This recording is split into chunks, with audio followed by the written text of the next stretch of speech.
এক নাম্বার, জান্নাতে যেতে হলে জিহাদ করতে হবে।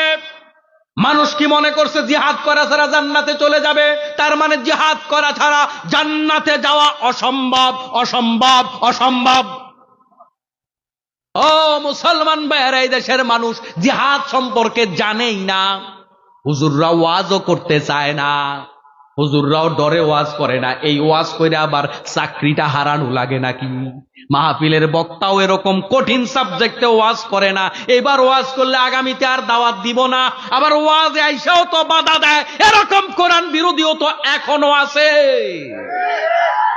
আমরা আল্লাহ পাকের দরবারে প্রশংসা জানাই যে মনিব আমাদেরকে এই মাহফিলে উপস্থিত হওয়ার তৌফিক দিয়েছেন, যিনি আমাদেরকে সুস্থ রেখেছেন, যিনি আমাদেরকে ধৈর্যের সাথে এত রাত পর্যন্ত মাহফিলে বসে থাকার তৌফিক দিলেন। এই সবটুকুন তৌফিক কে দিয়েছেন? আল্লাহ। যে আল্লাহ তাআলা তৌফিক দিলেন, আমরা সবাই মিলে এই আল্লাহর দরবারে আবারও শুকরিয়া জানাই, আলহামদুলিল্লাহ। রাসূলের প্রতি দরুদ এবং সালাম পড়ি সাল্লাল্লাহু আলাইহি ওয়াসাল্লাম। আমরা সব শহীদদের জন্য দোয়া করি, যুগে যুগে ইসলামের জন্য, দেশের জন্য যারা জীবন দিয়েছেন, আল্লাহ পাক যেন সবাইকে জান্নাতের উচ্চ মাকাম দান করেন, আমিন। সম্মানিত ভাইরা, আমি আপনাদের সম্মুখে কোরআনুল কারীমের সূরা আনকাবুতের প্রথম দিক থেকে 3টি আয়াতে কারিমা তিলাওয়াত করেছি। সূরার নাম হলো আনকাবুত। কোন সূরা? সবাই একটু কথা বলেন না, কোন সূরা? আচ্ছা, আলোচনা শুরু করার আগে একটু অনুরোধ করব, পেছনে এত লোক দাঁড়িয়ে না থেকে দয়া করে সামনের ফাঁকা জায়গা পূরণ করেন, তাহলে ভালো হয়। পেছনে যারা আছেন সামনেটা পূরণ করে ফেলেন। শীত তো অনেক বেশি নেই, তাই না? তাহলে পিছনে যারা আসবে তারা পেছনে দাঁড়াবে, পিছনে বসবে, এটা তাদের জন্য সহজ হবে। প্রিয় ভাইয়েরা, আমরা খুব অল্প সময় কথা বলবো ইনশাআল্লাহ, কারণ আমাদের এই অঞ্চলগুলোতে মাহফিল অনেক রাত পর্যন্ত হয় না, তাই না? সাধারণত 10টা সাড়ে 10টা শেষ হয়ে যায়। তা আমরা আজকে দেরি করে যেহেতু শুরু করেছি, আমরা কম সময় কথা বলবো, মনোযোগিতার সাথে আমরা বলবো এবং শুনবো। আল্লাহ পাকের কাছে আলোচনার শুরুতে তৌফিক কামনা করি। আল্লাহ যেন আমাকে বলার, আপনাদেরকে শোনার আর সবাইকে আমল করার তৌফিক দেন, আমিন। সূরার নাম হলো আনকাবুত। কোরআনুল কারীমের 29তম সূরা এটি। আনকাবুত মানে হলো মাকড়সা। আনকাবুত মানে কি? সবাই জবাব দেন না, কি? এটা একটা ক্লাস মনে রাখতে হবে। এদেশের মানুষের একটা বদ অভ্যাস আছে, সারা বছর কিন্তু কোরআন পড়ে না। জুমার নামাজে আসে তাও দেরি করে আসে, মাহফিলে আসে তাও এক বক্তার ওয়াজ শোনার ধৈর্যও নাই, ঠিক কিনা? এই জন্য যতক্ষণ বসবেন এই বসাটা যেন কাজে লাগে। একটু মুখে মুখে জবাব দিবেন, তাহলে পড়াগুলো একটু ভালো করে মুখস্থ হবে। রাজি আছেন তো ইনশাল্লাহ? ইনশাল্লাহ। আনকাবুত মানে হলো মাকড়সা, একটা ছোট্ট প্রাণী। এই প্রাণীটাকে মেনশন করে আল্লাহ পাক একটা সূরার নামকরণ করলেন। অথচ মাকড়সার আমাদের কাছে কোনো বিশেষ কোনো গুরুত্ব আছে? দাম আছে? বিশেষ কোনো দাম আমরা দেই? বরং মাকড়সা যেখানে পাই সেখানে ঝাড়ু পিটা কইরা ওইটারে নামাই, ঠিক কিনা? অথচ আল্লাহ তাআলা এটার নামে একটা সূরা দিলেন। তাহলে কেন সূরাটা দিলেন, কি জন্য দিলেন? এর ভিতরে আমার আপনার জন্য কোনো মেসেজ আছে কিনা চিন্তা করার দরকার আছে নাকি নাই? নাকি নামকরণ করছে আপনাদের মসজিদের ইমাম সাহেব, নাকি শেখ হাসিনার সরকার, নাকি বিএনপি সরকার? কে নামকরণ করেছে বলেন তো? আল্লাহ।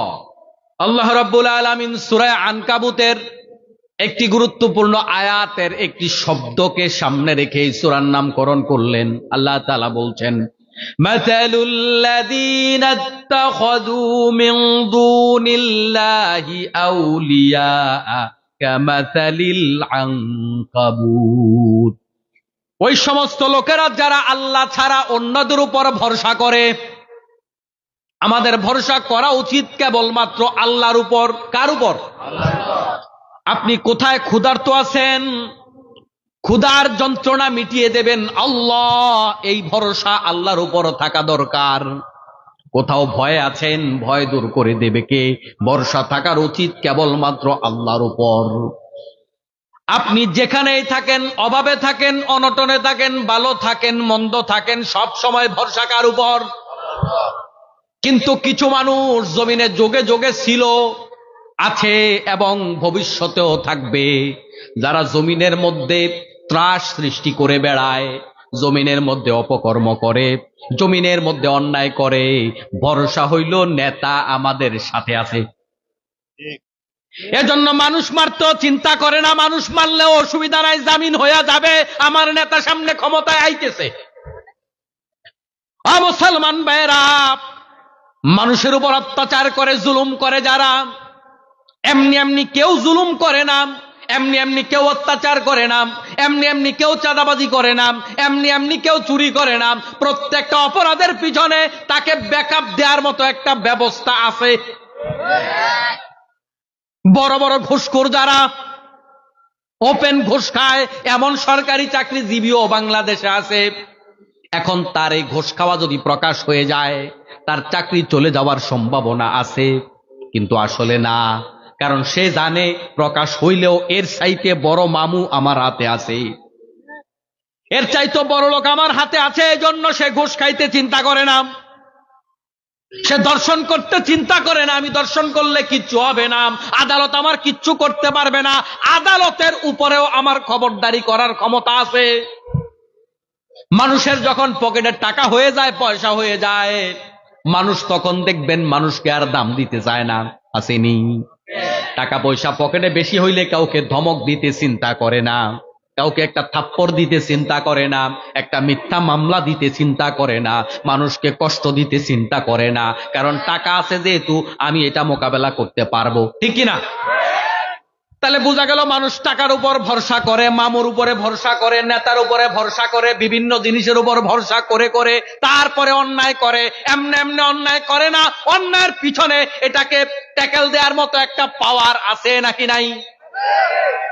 আল্লাহ রাব্বুল আলামিন সূরা আনকাবুত যে আমাদেরকে দিলেন, এই আনকাবুত যেই আয়াত দিয়ে রব্বুল আলামিন যেই আয়াত থেকে নামকরণ করলেন, আল্লাহ পাক বলেন কিছু মানুষ আছে এমন যারা মানুষের উপর ভরসা করে, বিভিন্ন জিনিসের উপরে ভরসা করে। আল্লাহ ছাড়া যারা টাকার উপর ভরসা করে, নেতার উপর ভরসা করে, মামুর উপরে ভরসা করে, তাদের ভরসাটা অনেক শক্ত মনে হয়। 41 সালের আগে আর ক্ষমতা থেকে নামবে না, ঠিক নেই? নামছে না, নামে নাই, এমন ভাবে শক্ত কইরা বইছে মনে হয় জীবনেও আর নামার কোনো সম্ভাবনা নাই। আল্লাহ তাআলা এই আয়াতের মধ্যে সে কথাই বলছে। আল্লাহ ছাড়া যাদের উপর মানুষ ভরসা করে, মানুষ মনে করে তারা কখনো ক্ষমতার থেকে নামবে না, ওই পাওয়ার কখনো কমবে না। গায়ে জোর বেশি হলে মানুষ অন্যায় করে, শক্তির উপর মানুষ ভরসা করে, আমার গায়ে শক্তি কম আছে নাকি, আমার উপর কে কথা বলবে? তাহলে গায়ের শক্তির উপর সে ভরসা করে। আল্লাহ ছাড়া যার উপরে ভরসা করুক না কেন, আল্লাহ রব্বুল আলামিন বলতে চায়, ও আমার বান্দারা শোনো, আল্লাহ ছাড়া যার উপর তোমরা ভরসা করো, তোমাদের ভরসাটা হইল কামাথালিল আনকাবুত, ভরসাটা হইল মাকড়সার মতো, মাকড়সার জালের মতো। কিসের মতো? মাকড়সার জালের মতো। আচ্ছা, মাকড়সার জাল অনেক শক্তিশালী, কেমন? ফাউন্ডেশন কয়তালা? হ্যাঁ, মাকড়সার জাল ভাঙার জন্য কোদাল লাগেনি, কুঠার লাগে নাকি? হাতের আঙ্গুল দিয়ে ঠেলা দিলে ভাঙে না? ভাঙে না। কিন্তু হাতের আঙ্গুল যে লাগছে এটা টেরও পাওয়া যায় না। তাহলে এই পৃথিবীর সবচাইতে দুর্বল ঘর কোনটা? এই পৃথিবীর সবচেয়ে দুর্বল ঘর হলো মাকড়সার ঘর। আর আপনি যেটার উপর ভরসা করছেন, গায়ের জোর, টাকা, মামু, নেতা, ক্ষমতা, পাওয়ার, এমপিগিরি, মন্ত্রীগিরি, এটার উপর ভরসা করে মানুষের উপর জুলুম করেন। আল্লাহ রাব্বুল আলামিন বলছে, বান্দারে তুমি যেটার উপর ভরসা করো ওটা মাকড়সার জালের মতো, এক মুহূর্তে আমি ছিন্ন ভিন্ন করে দিতে পারি, ঠিক কিনা?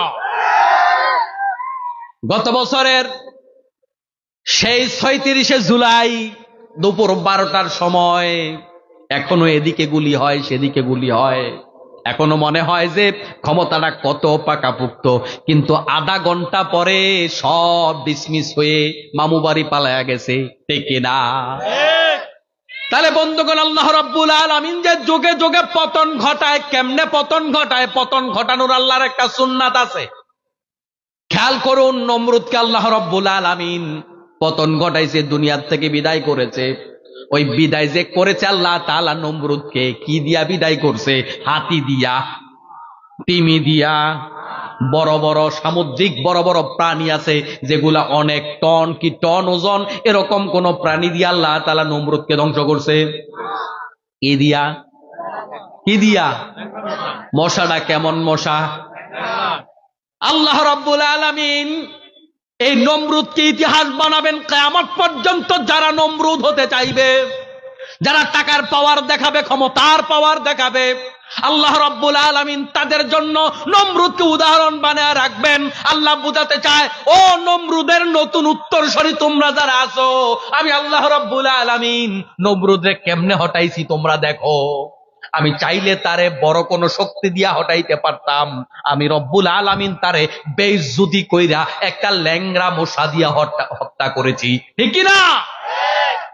আমার মুসলমান ভাইরা, 24-এর কি বলে যে 36শে জুলাই আল্লাহ রাব্বুল আলামিন এই যে স্বৈরাচার পতন ঘটাইলেন, এটা আল্লাহ তাআলা চাইরে বুড়ার হাতে ঘটাইতে পারতেন, বিএনপির মতো বড় দলের হাতে ঘটাইতে পারতেন, জামাতের মতো বড় দলের হাতে ঘটাইতে পারতেন।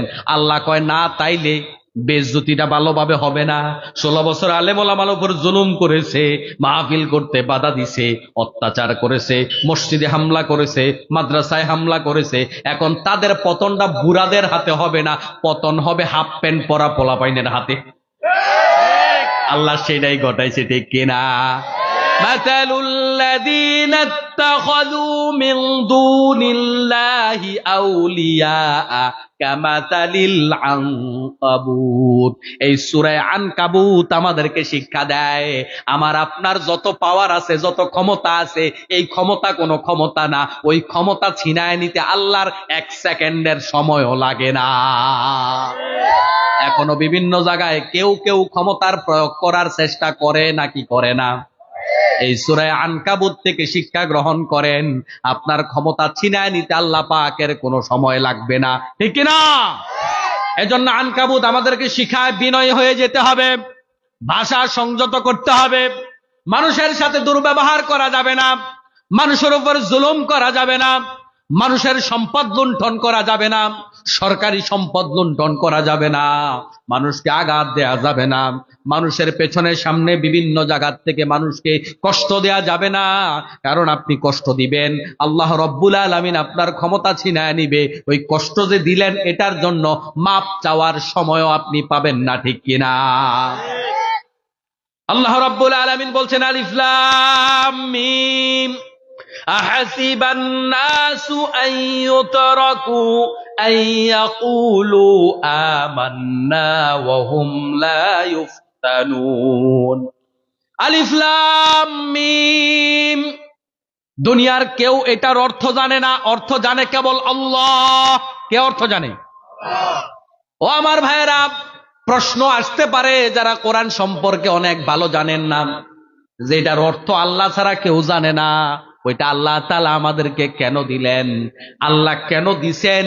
এটার 1 নাম্বার জবাব হইল, আল্লাহ রব্বুল আলামিন ঈমানের পরীক্ষা করতেছেন। প্রিয় ভাইরা আমার, আমি যদি আপনাদেরকে আমার হাতের মোবাইলটা দেখায় বলি যে ভাই আমার হাতে কি আছে, একটা মোবাইল আছে, কি আছে? আমি যদি আপনাদের প্রশ্ন করি ভাই আমার হাতে মোবাইল আছে, আপনারা বিশ্বাস করেননি, কি বলবেন? কথা কয় না, কি বলবেন?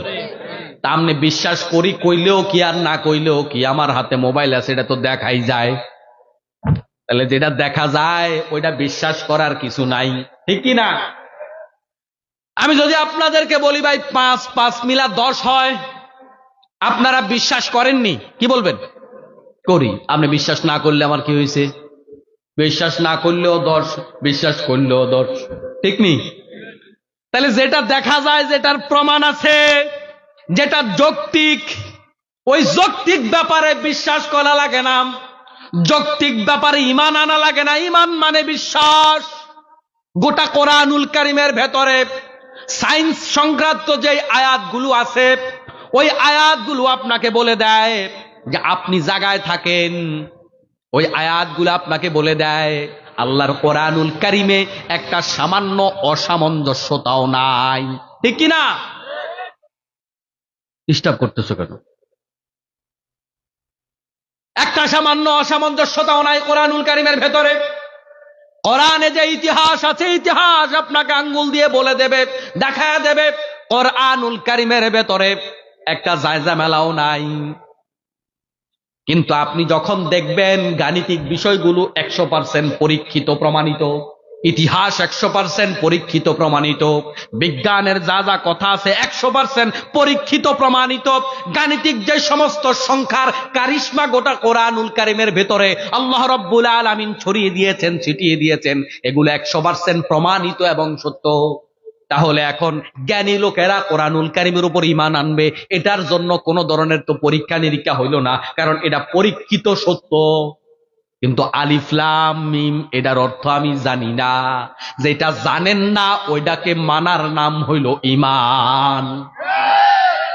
তাইলে আপনি কোরআনুল কারীমের 99% আয়াতের অর্থ ব্যাখ্যা বুঝছেন, বৈজ্ঞানিক ভাবে প্রমাণিত, ওইটা বৈজ্ঞানিক ভাবে প্রমাণিত হওয়ার কারণে আপনি ঈমান এনেছেন, বিশ্বাস করেছেন। কিন্তু এটা যে প্রমাণ নাই, এটা যে বোঝা যায় না, এটার যে অর্থ বুঝেন না, এটা যদি আপনি মানতে পারেন তাহলেই আপনি ঈমানদার।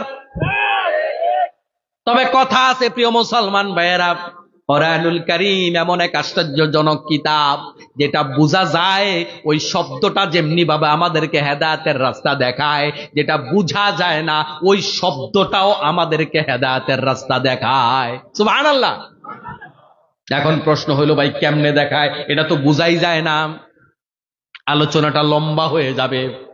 কোরআনুল কারীমের ভেতরে একটা গাণিতিক কারিশমা আছে, একটা গাণিতিক খেলা আছে, সংখ্যাগত গাণিতিক একটা বিশাল বড় খেলা আছে।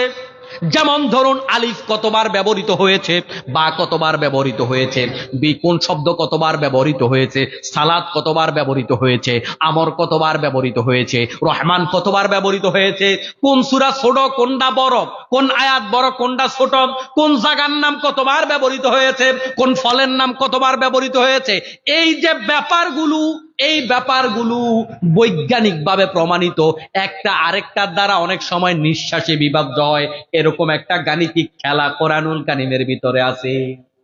এখান থেকে একটা হরফ যদি কেউ খুলে ফেলে, যে গোটা কোরআন শরীফ থেকে আমি একটা আলিফ খুলে ফেললাম, তাহলে ওই যে কোরআনুল কারীমের ভিতরে গাণিতিক খেলাটা আছে, ওই খেলাটা ভেঙে যাবে।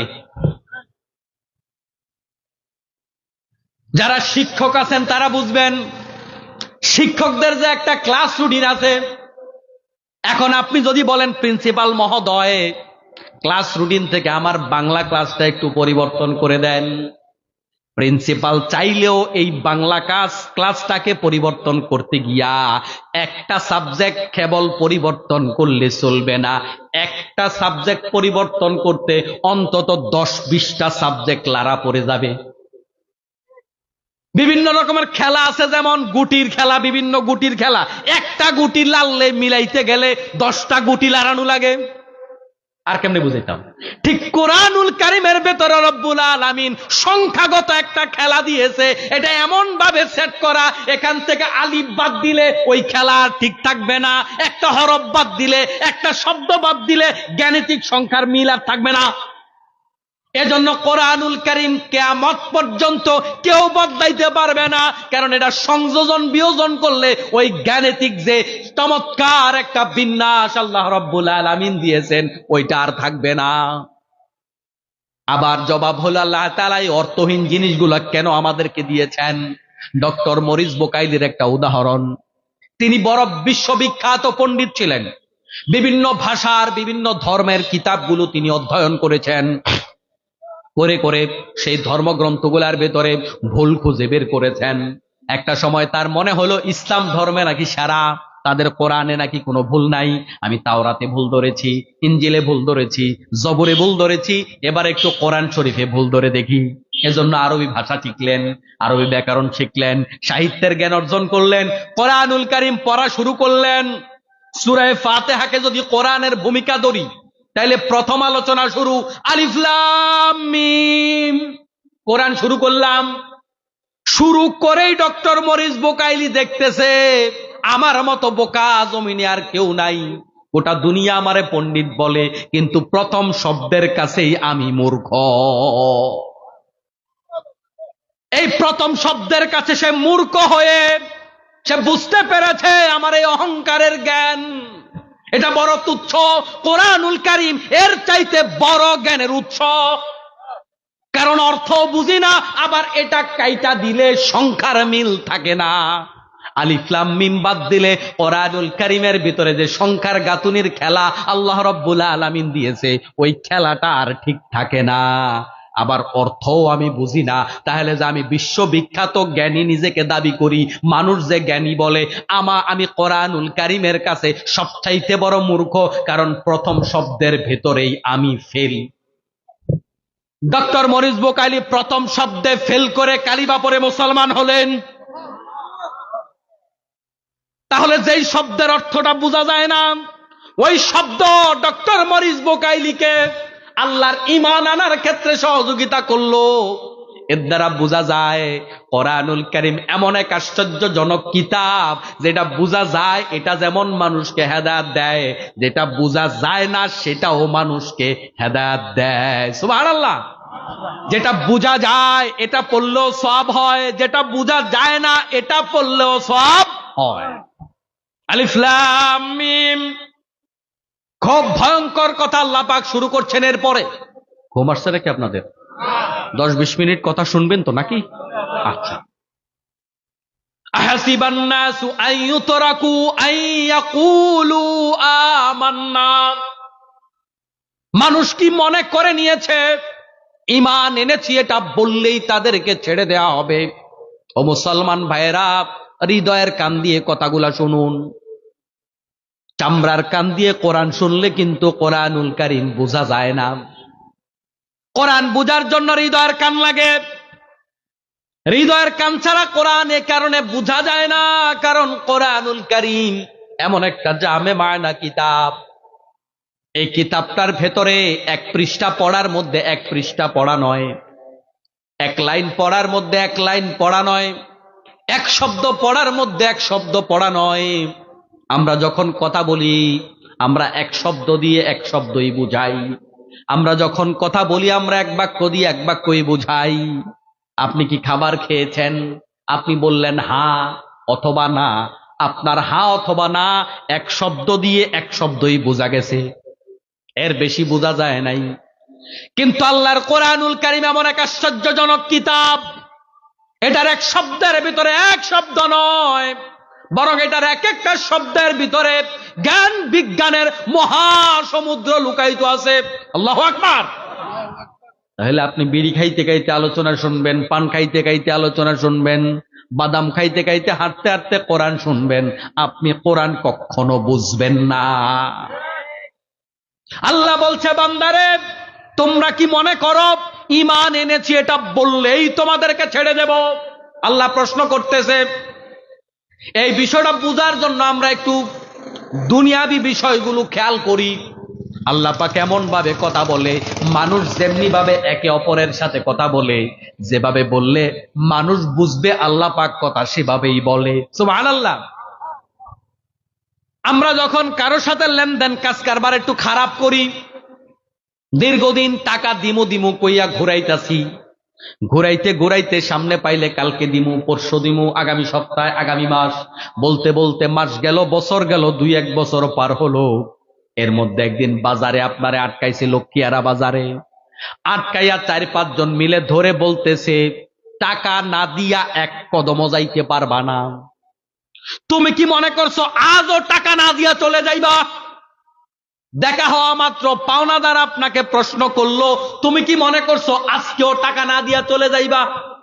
অন্যদিন দেখা হইলে বলতো ভাই টাকাটা একটু দেন, আর আজকে বলতেছে তুমি কি ভাবছো টাকা না দিয়া আজকেও চলে যাইবা? দুইটা বাক্যের মধ্যে পার্থক্য আসেনি বলেন তো আপনারা? আমি আবারও বলছি, একটা হইলো দেখা হইলে দৈনিক বলে ভাই টাকাটা একটু দেন, টাকাটা দিবেননি প্রশ্ন করে, আর আজকে বলতেছে আপনি কি ভাবছেন আজকেও টাকা না দিয়া যাবেন? এভাবে যদি কোন ব্যক্তি, কোন পাওনাদার যার কাছে টাকা পাবে তারে যদি এভাবে প্রশ্ন করে, যার কাছে টাকা পাবে সে ভয় পাওয়ার সম্ভাবনা আছে না নাই? যে আজকে সাথে লোকজনও আছে, মনে হয় টাকা না দিলে টাকাও আদায় করবে, আজকে মায়েরও কিছু দিবে, ঠিক কি না? বাক্যটা সেটাই তো বলে দেয়। এবার নিজের বিবেককে প্রশ্ন করেন। আকাশ জমিনের অধিপতি যিনি হাসরের মাঠে কাহার হয়ে যাবেন, ওই রব্বুল আলামিন যখন আল্লাহ রব্বুল আলামিনের কাহার রূপটা যখন দেখাবেন, নবীরা পর্যন্ত আল্লাহর সাথে কথা বলতে সাহস পাবে না। আদম আলাইহিস সালাম কথা বলবে না, নূহ আলাইহিস সালাম কথা বলবে না, ঈসা আলাইহিস সালাম কথা বলবে না, কোন পয়গম্বর কথা বলবে না, কথা বলবার কোনো সাহস থাকবে না। মাথা নিচু করে দিয়ে চোখের উপরে হাত দিয়ে রাখবে। আল্লাহর সাথে যেদিন ভয়ে কেউ কথা বলবে না, সেদিন রব্বুল আলামিন যদি বলেন লা তাজুলু কদম ইবনে আদম হাত্তা ইউসআলা আন খামসিন, এক কদম পর্যন্ত নড়তে পারবা না, 5টা প্রশ্নের জবাব না দিয়া আল্লাহ যদি বলে এক কদম নড়তে পারবা না, সেই দিনের ধরাটা কত কঠিন ধরা হবে। আল্লাহ রব্বুল আলামিন সেরকম শব্দ প্রয়োগ করেছেন এই আয়াতের ভিতরে। মানুষ কি মনে করছে যে আজকেও ছাইরা দিমু, ঈমান আনছি বললেই? এদেশের মানুষ তো মনে করে ঈমান এনেছি এটা বললেই মনে হয় আল্লাহ ছেড়ে দেবে, এজন্য গাঁজাও খায়, কয় ঈমানও আছে, নামাজও পড়ে না, কয় ঈমানও আছে, চুরি চামারি করে, হজ করে, আবার ডাকাতিও করে, কয় ঈমানও আছে। আসেনি? একসাথে সবটাই করে, ভালোটাও করে, মন্দটাও করে, মনে করে ঈমানও আছে। আল্লাহ রব্বুল আলামিন বলেন তারা কি মনে করে ঈমান এনেছি এটা বললেই তাদেরকে ছেড়ে দেওয়া হবে? অন্য আয়াতের মধ্যে আল্লাহ তাআলা বলেন আম হাসিবতুম আন তাদখুলুল জান্নাতা ওয়া লাম্মা ইয়া'লামিল্লাহুল্লাযীনা জাহাদু মিনকুম ওয়া ইয়া'লামাস সাবিরিন। আম হাসিবতুম আন তাদখুলুল জান্নাতা, ও দুনিয়ার মানুষেরা, তোমরা কি মনে করেছ এমনি এমনি তোমরা জান্নাতে চলে যাইবা? আমরা তো এটাই মনে করি। নিজেকে জাহান্নামী আমরা তো কেউ মনে করি না। যতই পাপের কাম করি আমরা মনে করি আল্লাহ অন্তত জান্নাতটা আমারে তো দিব, মনে করি কিনা? আমরা যারা জান্নাতের যাওয়ার ব্যাপারে এরকম ধারণা পোষণ করি, আল্লাহ কয় আল্লাহ আমাদেরকে জান্নাত দেবে না এমনটা বলে নাই। বলার ভাষা কত কঠিন। মানুষ কি মনে করছে এমনি জান্নাতে চলে যাবে? ওয়ালাম্মা ইয়া'লামিল্লাহুল্লাযীনা জাহাদু মিনকুম, অথচ আল্লাহ রাব্বুল আলামিন দেখবেন না কে আল্লাহর রাস্তায় জিহাদ করেছে, ওই ইয়া'লামাস সাবিরিন, আর আল্লাহ দেখবেন না কারা ধৈর্য ধারণ করেছে। তার মানে 2টা শর্ত পূরণ করা ছাড়া মানুষ কি মনে করছে জান্নাতে চলে যাইব? আল্লাহ দেবে না জান্নাত এটা বলে নাই, প্রশ্ন করছে। এই প্রশ্ন করাটা জান্নাতে যাওয়ার কোনো সম্ভাবনা বোঝা যায়। এই 2 কাম না করলে জান্নাতে যাওয়া মোটেও সম্ভব নয়। 1 নাম্বার, জান্নাতে যেতে হলে জিহাদ করতে হবে। মানুষ কি মনে করছে জিহাদ করা ছাড়া জান্নাতে চলে যাবে? তার মানে জিহাদ করা ছাড়া জান্নাতে যাওয়া অসম্ভব, অসম্ভব, অসম্ভব। ও মুসলমান ভাইয়েরা, এই দেশের মানুষ জিহাদ সম্পর্কে জানেই না। হুজুররা ওয়াজও করতে চায় না, হুজুররাও ডরে ওয়াজ করে না। এই ওয়াজ করে আবার চাকরিটা হারানো লাগে নাকি? মাহফিলের বক্তাও এরকম কঠিন সাবজেক্টে ওয়াজ করে না। এবার ওয়াজ করলে আগামীতে আর দাওয়াত দিব না। আবার ওয়াজে আইসাও তো বাধা দেয়। এরকম কোরআন বিরোধীও তো এখনো আছে। এই ওয়াজ করে কি হুজুরে বিপদে পড়বে নাকি? কত হুজুর ওয়াজ করে বিপদে আছে না নাই? ও মুসলমান ভাইয়েরা, নামাজের ওয়াজ আপনি শুনেছেন, রোজার ওয়াজ শুনেছেন, হজ যাকাতের ওয়াজ শুনেছেন, দান সাদাকা পর্দা পশিদার ওয়াজ শুনেছেন। জান্নাতে যাওয়ার আশা আছে বিদায় রাত 10টা 10:30 পর্যন্ত মাহফিলে বসে আছেন।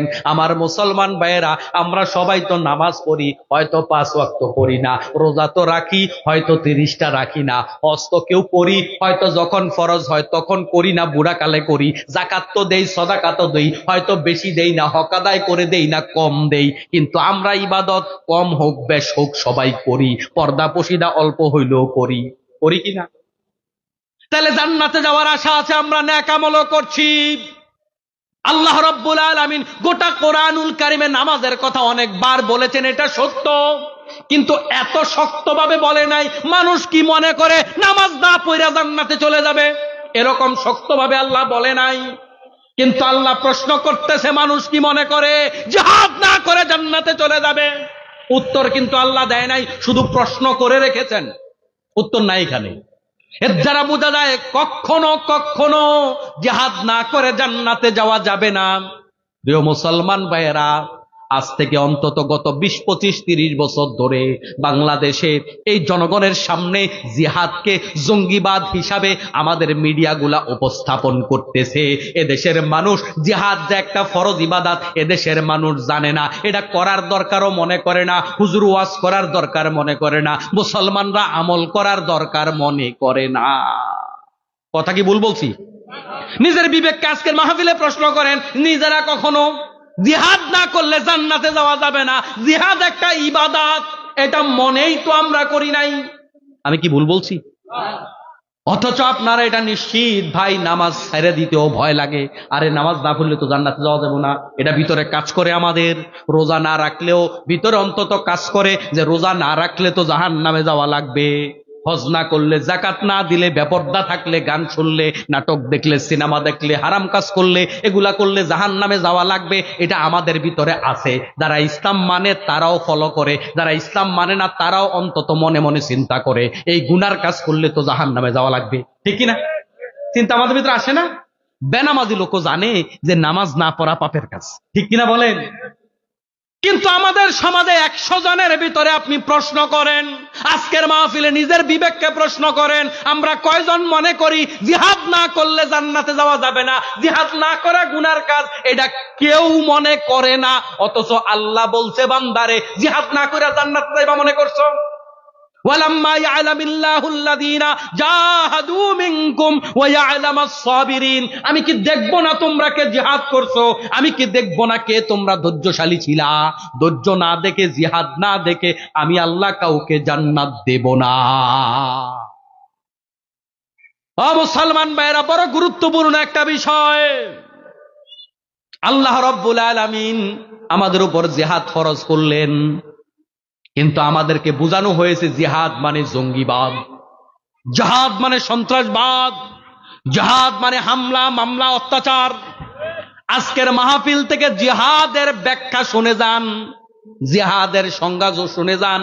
জিহাদ মানে হলো জান প্রাণ দিয়া চেষ্টা করা। কি চেষ্টা করা? কি চেষ্টা করবেন? কোন চেষ্টাকে জিহাদ বলে? যেই জঙ্গিবাদের কথা বলা হয় জিহাদের সাথে মিলিয়ে, ওই জঙ্গিবাদ দমনের আন্দোলন করার নাম জিহাদ। জিহাদ মানে জঙ্গিবাদ নয়, বরং জঙ্গিবাদ দমনের আন্দোলনের নাম জিহাদ। জিহাদ মানে সন্ত্রাসবাদ নয়, বরং সন্ত্রাসবাদ বন্ধ করবার নাম জিহাদ। জিহাদ মানে মারামারি কাটাকাটি নয়, হানাহানি নয়, মানুষ হত্যা নয়, বরং মানুষ হত্যা বন্ধ করবার যে আন্দোলন, সেটার নাম হলো জিহাদ। লক্ষ লক্ষ পয়গাম্বর একটা কাজই করছে, জিহাদুন ফি সাবিলিল্লাহ। কি কাজ করেছেন? দাওয়াতি কাজ করেছেন, মানুষের কাছে দিন পৌঁছিয়েছেন। এই সবগুলা জিহাদের অন্তর্ভুক্ত। কেউ লেখার মাধ্যমে জিহাদ করে, কেউ বলার মাধ্যমে জিহাদ করে, কেউ হাত দিয়া তরবারির মাধ্যমে জিহাদ করে। সবগুলাই জিহাদের এক একটা অংশ। এই সবগুলার চেষ্টাই জিহাদ। অথচ প্রিয় মুসলমান ভাইরা, সংজ্ঞাটাও আমি জানি না, এটা যে ফরজ আমি জানি না। আরো একটা বিষয় ভালোভাবে খেয়াল করেন, আমরা যে নামাজ আদায় করি, ওই নামাজটার ফরজ ভার্সন আছে, সুন্নাত ভার্সনও আছে, নফল ভার্সনও আছে। আসেনি? জোহরের নামাজ পড়লেন আপনি, মাঝখানের 4 রাকাত ইমাম সাহেবের সাথে পড়ছেন, এটা ফরজ। আগে 4 রাকাত, পরে 2 রাকাত, এটা সুন্নাত। এরপরে আরো 2 রাকাত 4 রাকাত আপনি যদি পড়েন, সেটা নফল। তাহলে বোঝা গেল নামাজের 2-3টা ভার্সন আছে। রোজারও কয়েকটা ভার্সন আছে। ফরজ রোজা যদি আপনি রাখেন, এটা ফরজ। আল্লাহর নবী বিভিন্ন সময় কিছু রোজা রেখেছেন, এগুলা সুন্নাহ। আপনি এর বাহিরেও আরো কিছু রোজা রাখতে পারেন, এটা নফল। তাহলে রোজারও ফরজ ভার্সন আছে, সুন্নাত আছে, নফল আছে।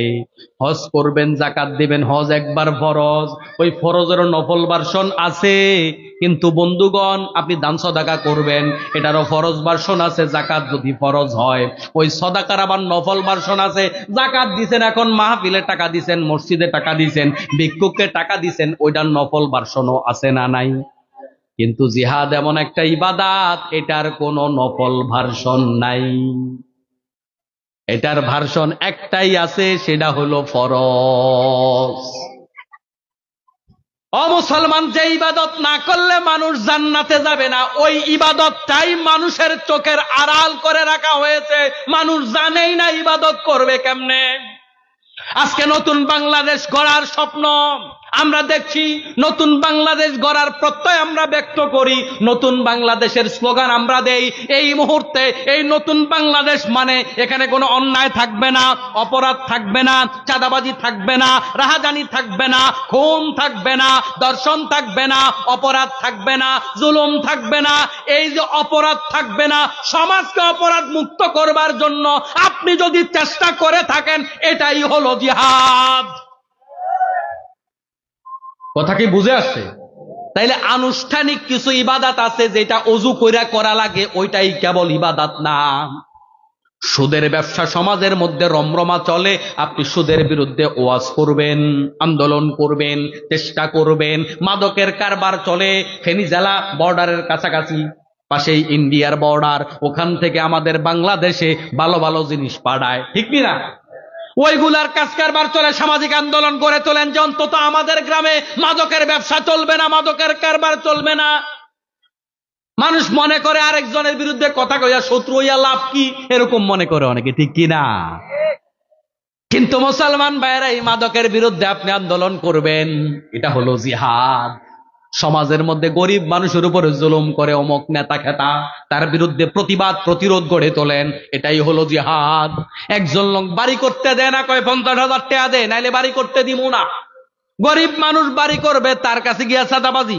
ফেনী জেলায় নাই, তবে আমাদের কুমিল্লায় আছে, এরকম ঘটনা আছে না নাই? এই যে আছে, আপনি সামাজিক প্রতিরোধ করে তোলেন অন্যায়ের বিরুদ্ধে, এটার নামই হইল জিহাদ। এটা করতে না পারলে জান্নাতে যাওয়া যাবে নাকি যাবে না? আমি বলছি বানায় না, আল্লাহ বলছে। আল্লাহ বলছে জিহাদ না করলে জান্নাতে যাইতে পারবা না।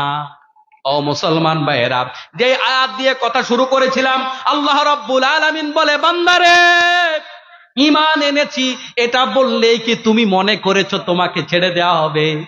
কখনো নয়, কখনো নয়। ওয়ালাকাদ ফাতান্নাল্লাযীনা মিন ক্বাবলিহিম ফালা ইয়ালামান্নাল্লাহুল্লাযীনা সাদাকু ওয়ালা ইয়ালামান্নাল কাযিবিন। আমি আল্লাহ রাব্বুল আলামিন দেখব কে ঈমানের দাবিতে সত্যবাদী, কে ঈমানের দাবিতে মিথ্যাবাদী। এটা না দেখে কাউকে জান্নাত দেব না। মানে ঈমানটা তোমার সঠিক না ভুয়া, আমি আল্লাহ যাচাই করে নেব। তাহলে বোঝা গেল ঈমান এনেছি আল্লাহর কাছে, এটা বললেই জান্নাত পাওয়া যাবে না। আল্লাহ পাক ঈমানটা যাচাই করবেন। কেন ঈমান যাচাই করবেন? কারণ আপনাকে এই ঈমানের কারণে আল্লাহ রব্বুল আলামিন জান্নাত দেবেন। ঈমানের কারণে জান্নাত দেবেন, আল্লাহ পাক যাচাই কেন করবেন না? এত বিশাল বড় জান্নাত আল্লাহ রব্বুল আলামিন আপনাকে দেবেন। ওই জান্নাত কত বড়, জান্নাতের দূরত্ব কত, আল্লাহ রাব্বুল আলামিন হাদিসের মাধ্যমে, হাদিসে কুদসির মাধ্যমে জানান, আ'দাতু লিইবাদিয়াস সালিহিন মা লা আইনুন রাআত ওয়ালা উযুনুন সামিআত ওয়ালা খাতারা আলা কলবি বাশার। আল্লাহ রাব্বুল আলামিন বলেন, হাদিসে কুদসি, ভাষা হইল রাসূলের, কথা হইল আল্লাহর। আল্লাহ বলেন, আমি এমন জান্নাত তোমাদেরকে দেব যেই জান্নাত তোমাদের কোনো চোখ দেখে নাই। জান্নাত যে কত সুন্দর হতে পারে, ওই জান্নাতের বর্ণনা কোনো কান কোনোদিন শোনে নাই। আপনারা বলতে পারেন, ইমাম সাহেব হুজুরের কাছে তো শুনছি জান্নাত কেমন, এটা টুকিটাকি কিছু আইডিয়া পাইছেন। কারণ আপনাকে কিছু বুঝানোর জন্য আরেকটা উদাহরণ দেয়া লাগে, উদাহরণ দিয়া বুঝানো লাগে, কিন্তু উদাহরণ দেওয়ার মতো উপকরণ দুনিয়াতে নাই। আপনারে বললাম যে ভাই দুধ খাইবেন নি, আপনি অন্ধ মানুষ, আপনি আমারে জিজ্ঞেস করলেন ভাই দুধ কি জিনিস, কেমন? আমি কইলাম ভাই দুধ হইল সাদা। আপনি কইলেন সাদা কেমন? আমি কইলাম ভাই বকের মতো। তাইলে সাদা বোঝানোর জন্য বকটা তো চিনা লাগবে, ঠিক কিনা? একটা চিনার জন্য আরেকটা চিনা লাগে, উপমার জন্য একটা কিছু তো লাগে। এখন জান্নাত যে কত সুন্দর, জান্নাতের কত নিয়ামত, আপনার ইমাম সাহেব কেমনে বুঝাবে? আপনাকে বুঝাবার মতো কোনো শব্দ তো জমিনে নাই, বুঝাবার মতো কোনো উপকরণ তো জমিনে নাই। উপকরণ থাকলেই না ইমাম সাহেব আপনারে কইতো যে জান্নাত ওইটার মতো সুন্দর। আল্লাহ রাব্বুল আলামিন বলছেন, বান্দারে আমি জান্নাত আ'দাতু প্রস্তুত করেছি। এমন নয় যে আল্লাহ তাআলা আমাদেরকে মিছা মিছা ওয়াজ শোনাইতেছে আর আমি আপনাদেরকে মিছা মিছা আশ্বাস দিতেছি। জান্নাত এখনো বানানো হয় নাই, ভবিষ্যতে আল্লাহ বানাইলেও বানাইতে পারে, ফাঁকি দিলেও দিতে পারে। কারণ আঙ্গ দেশের নেতার আমদার এরকম বহুত ওয়াদা দিয়া পরে ফাঁকি দেয়। আল্লাহ রাব্বুল আলামিন বলে, বান্দার এরকম ভুয়া ওয়াদা নয়, আদাতু মাজির সিগা, আমি বানায়া ফেলছি জান্নাত। কোরআনুল কারীম আল্লাহ রাব্বুল আলামিন বলেন, কানাত লাহুম জান্নাতুল ফিরদাউসি নুজুলা। আল্লাহ পাক যে জান্নাত দেবেন, এখানে মাজির সিগা ব্যবহার করেছেন। কানাত লাহুম জান্নাতুল ফিরদাউসি নুজুলা, ওই জান্নাতুল ফিরদাউস যে আল্লাহ দিবে, আল্লাহ কয় আমি ওইটাও বানায়া ফেলাইছি। সুবহানাল্লাহ। আল্লাহ তাআলা হাদিসের সর্বশেষ আল্লাহ রাব্বুল আলামিন ঘোষণা করেন, ওয়ালা খাতারা আলা কলবি বাশার, জান্নাত এত সুন্দর, এত সুন্দর যেটা কোনোদিন হৃদয় দিয়া মানুষ কল্পনাও করে নাই। মানুষ সাধারণত সেটাই কল্পনা করে যেটা একবার মানুষ দেখছে, ঠিক কিনা? একবার না দেখলে সাধারণত কল্পনায়ও আসে না, তাই না? আল্লাহ রাব্বুল আলামিন বলেন, সাবিকু ইলা মাগফিরাতিম মির রাব্বিকুম ওয়া জান্নাতিন আরদুহা কাআরদিস সামাই ওয়াল আরদ। রব্বুল আলামিন বলেন, ওই জান্নাতের দিকে দৌড়াইয়া তোমরা অগ্রগামী হয়ে যাও। কোন জান্নাত? যার প্রশস্ততা আসমান এবং জমিনের সমান। বন্ধুগণ, প্রশস্ততা যদি এত হয় তাহলে দৈর্ঘ্য কত? আমরা বুঝি দৈর্ঘ্য আর প্রস্থ বলতে বোঝায় যে সাইডটা কম দূরত্ব সেটারে বলে প্রস্থ, আর যেটা লম্বা সেটারে বলে দৈর্ঘ্য। আল্লাহ কয় জান্নাতের প্রশস্ততা হলো আসমান আর জমিনের দূরত্ব। সুবহানাল্লাহ। তাহলে এত বড় জান্নাত আল্লাহ রাব্বুল আলামিন দেবেন, আর কি দেবেন? লা ইয়ামাসসুহুম ফিহা নাসাবুন ওয়া মা হুম মিনহা বিমুখরিজিন। রব্বুল আলামিন আমাদেরকে জানিয়ে দিচ্ছেন জান্নাত এমন একটা নিয়ামতের জায়গা, যেই জায়গার মধ্যে কোনো কষ্ট নাই, কোনো দুঃখ নাই, আর সেখান থেকে কাউকে কোনোদিন বোল্ড আউট করে বের করে দেওয়া হবে না। সেখানে যারা যাবে তারা চিরস্থায়ী হবে, সেখান থেকে কেউ বের হইতেও চাইবে না। ওই জান্নাতের ভিতর আল্লাহ রাব্বুল আলামিন 100টা স্তর রেখেছেন, মানে 100 তালা। জান্নাতের যেই বিল্ডিং গুলো হবে সেটা কমপক্ষে 100 তালা। 100 তালার নিচে কোনো বিল্ডিং জান্নাতে নাই। আধুনিক বিশ্বে মানুষ বাড়িঘর করে পানির উপরে। এই পানির উপরে বাড়িঘর করা, এটা আল্লাহর কোরআন থেকে, নবীর সুন্নাত থেকে মানুষ এই থিওরি পেয়েছে। কারণ জান্নাতের বর্ণনায় এসেছে জান্নাতের তলদেশে থাকবে নদী। এখন আধুনিক বাড়ি বানায় মানুষ নদীর মধ্যে, সাগরের মধ্যে। আল্লাহ তাআলা জান্নাত বানাবে নদীর উপরে, পানির নদী, দুধের নদী, তারপরে শরাবের নদী, মধুর নদী, এর উপর আল্লাহ রাব্বুল আলামিন জান্নাত বানাবেন। আল্লাহ তাআলা যেই জান্নাত দেবেন, সবচাইতে ছোট জান্নাতটার আয়তন হবে 10টা দুনিয়ার সমান। এখন মুসলমান ভাইয়েরা, এই জান্নাত যে এত বড় দেবেন, এটার জায়গার দাম হয়তো কম আপনার কাছে মনে হইতে পারে। আল্লাহর নবী সাল্লাল্লাহু আলাইহি ওয়াসাল্লাম বলেন, জান্নাতের জায়গার দাম কত? শোনো, জান্নাতের 1 বিঘত জায়গার দাম হইল গোটা দুনিয়া এবং দুনিয়ার মাঝে যত সম্পদ আছে, ওই সবগুলা সম্পদ একসাথ করলে যত ডলার হবে, যত টাকা হবে, জান্নাতের 1 বিঘত জায়গার দাম তার চাইতেও বেশি। সুবহানাল্লাহ। সবচাইতে আদনা জান্নাতি যিনি, ছোট জান্নাতি যিনি, আল্লাহ অন্তত 500 খাদেম তারে দেবে। আপনি বলেন আমেরিকার প্রেসিডেন্টের জন্য কি খাদেম 500 জন আছে? নাই। গোটা দুনিয়ার কোন বড় নেতার জন্য 500 খাদেম আছে? আল্লাহ রাব্বুল আলামিন একজন ছোট জান্নাতীকে এত বড় খাদেম দেবেন। ওই জান্নাতে আল্লাহ রাব্বুল আলামিন নির্দিষ্ট কোনো দিনের জন্য দেবেন না। সেখানে মানুষ কোনোদিন মরবে না, সেখানে কোনোদিন বুড়া হবে না, সেখানে কোনোদিন মানুষগুলো ঘুমানোর জন্য ক্লান্ত হবে না, সেখানে কোনোদিন রাত হয়ে অন্ধকার হয়ে যাবে না, সেখানে কোনোদিন শীত আসবে না, প্রচন্ড গরম আসবে না, সুখ আর সুখ। এখন মুসলমান ভাইয়েরা, রব্বুল আলামিন এত বড় জান্নাত যে আপনারে দেবেন, আপনি কইবেন আল্লাহ আমি ঈমান আনছি আর জান্নাত দিয়ে দিবে, এটা কি হয়? কারণ দুনিয়ার মধ্যে দুই ধরনের ইমানদার আছে। এক ধরনের ইমানদার অরিজিনাল ইমানদার, আরেক ধরনের ইমানদার হইল ইমানের দাবিদার, এরা হইল মুনাফিক। ইমানদারের মধ্যে দুইটা গ্রুপ আছে, এক গ্রুপ সচ্চা ইমানদার, এক গ্রুপ মুনাফিক। আল্লাহ বলেন, ও আমার বান্দারা, ওয়ালাকাদ ফাতান্নাল্লাযীনা মিন ক্বাবলিহিম, আদম আলাইহিস সালাম থেকে অদ্যাবধি পর্যন্ত যত বনি আদম, যত ইমানদার পার হয়ে গেছে, আমি আল্লাহ রাব্বুল আলামিন সবাইকেই পরীক্ষা করেছিলাম। কেন পরীক্ষা করেছিলাম? ফালা ইয়ালামান্নাল্লাহুল্লাযীনা সাদাকু, কারা ঈমানের দাবিতে সত্যবাদী, ওয়ালা ইয়ালামান্নাল কাযিবিন, কারা ঈমানের দাবিতে মিথ্যাবাদী। আমি আল্লাহ এটা দেখতে চাই। তুমি তো 500 টাকার একটা নোট পাইলে সেটাও যাচাই করো, করি কি না? 1000 টাকার নোট পাইলে আরো বেশি যাচাই করে, দুই মাথা মিলাইয়া চায় ঠিক আছে নি, আবার মাঝে মাঝে থুতু লাগাইয়া ঘষা দেয়, তারপরে সূর্যের দিকে তাকায় শেখ মুজিব সাবরে দেখা যায়নি, ঠিক নি? কতভাবে আপনি যাচাই করেন? আপনি মূর্খ মানুষ হইয়াও যদি 1 ঘন্টা জায়গা কিনেন, 1 শতক জায়গা কিনেন, নিজে পড়ালেখা জানেন না, খালি টিপ সই দিতে জানেন, ইমাম সাহেবের কাছে যান, হুজুর আপনি কাগজ বুঝেননি, মেম্বারের কাছে যায়, অ্যাডভোকেটের কাছে যায়, আপনি কাগজ বুঝেননি, আমারে কদ্দুর বুঝায়া দেন। ওই 1 ঘন্টা জায়গা কিনবেন, ওইটার জন্য যদি আপনি কাগজটা সঠিক আছে কিনা এটার জন্য এত যাচাই বাছাই করেন। আপনারে আল্লাহ এত বড় জান্নাত দেবে, 10টা দুনিয়ার সমান একটা জান্নাত, ওইটা হলো ছোট জান্নাত। এত বড় জান্নাত দেবে আর আপনি একটা ভুয়া সার্টিফিকেট লইয়া যাইবেন, ওইটা দেখে আল্লাহ জান্নাত দিবে। এটা কেমনে হয়? কারণ বাংলাদেশের মানুষ ভুয়া সার্টিফিকেট বানানোর ওস্তাদ।